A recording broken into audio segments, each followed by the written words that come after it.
in order to do the work in the way that I did it, I had to keep a lot of my feelings to myself. I had to chant sometimes in my head and not outwardly.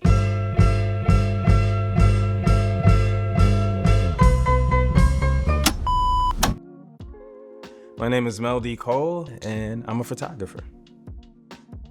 No.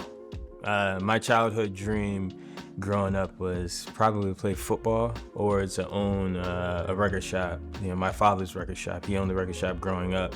But football was probably my dream. I'm a big Buffalo Bills fan, and Bruce Smith was my hero, number 78. Played defensive line back in the day, and I grew up, wanting to be like him. I love music, and music has been in my soul, in my, my veins. It drives me, it motivates me, and the reason I am a photographer because I wanted to document some of my favorite musicians. Just about every single one that I've ever loved, I've had the opportunity to document from the roots.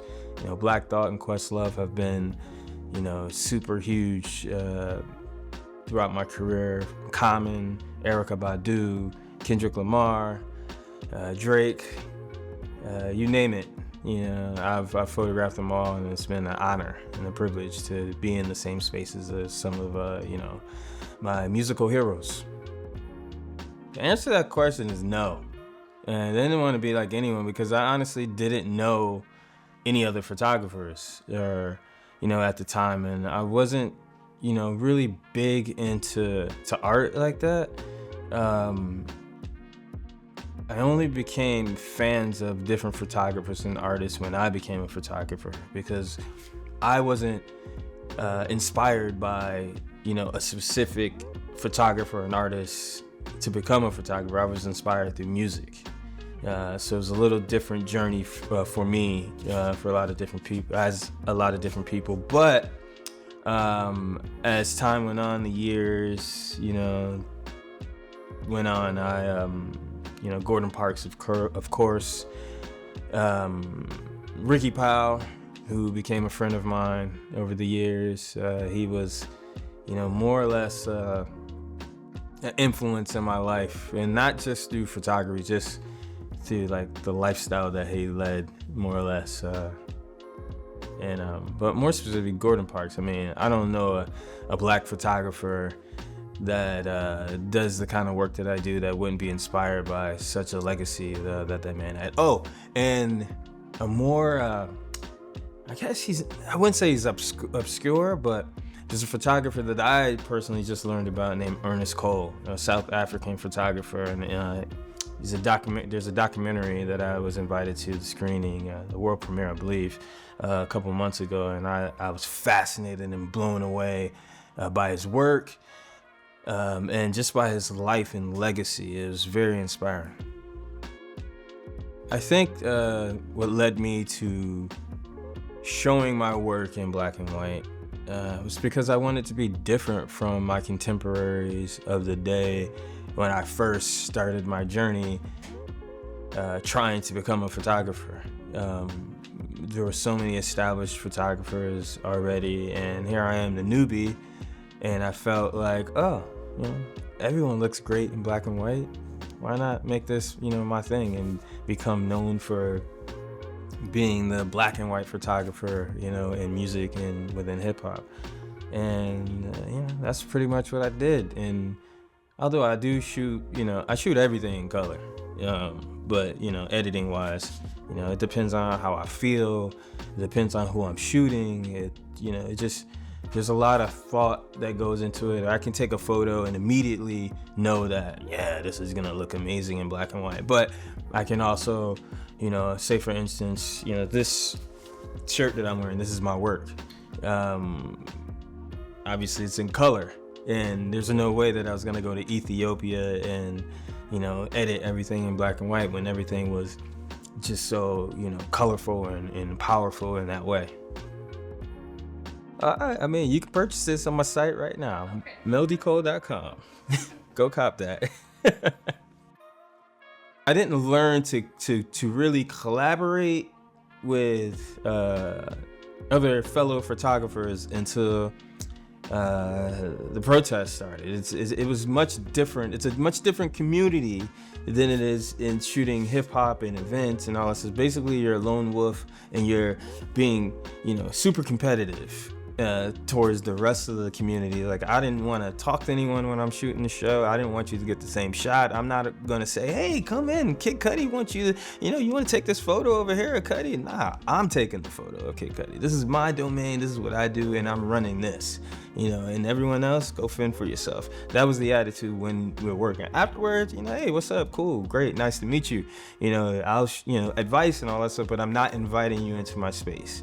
That's just the competitive nature of that particular business. But with photojournalism, it was a whole different component, which I was unaware of, that photojournalists take care of one another. And yeah, you're fighting for the same shots, but a lot of times it's like, hey, I'm gonna go back here. Would you like to come with me to try to get this shot of so-and-so coming in the car and that no one else is gonna get? And I was like, really? You guys share this kind of information? Or, afterwards everyone's gonna go have a beer and it's gonna be 20 photographers hanging out, sharing, knowledge and everything.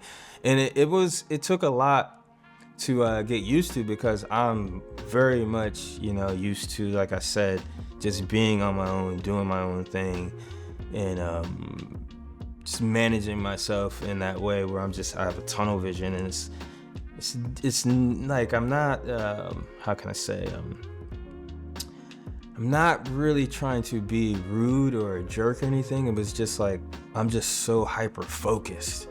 That's what it is, on making sure that I'm doing the best job. And I really, really just don't have time to, when I'm working, to really, small talk with other people. I'm just hyper focused. So yeah, good question. What inspired me to add photojournalists into my hyphenated photography career? It's always been there. It's always been there. Documenting the streets, because street photographer as well. But I always said to myself that if something major happened within my own backyard, I am going to dedicate myself and my platform to documenting it. And that's what happened when George Floyd was brutally murdered in Minneapolis, Minnesota.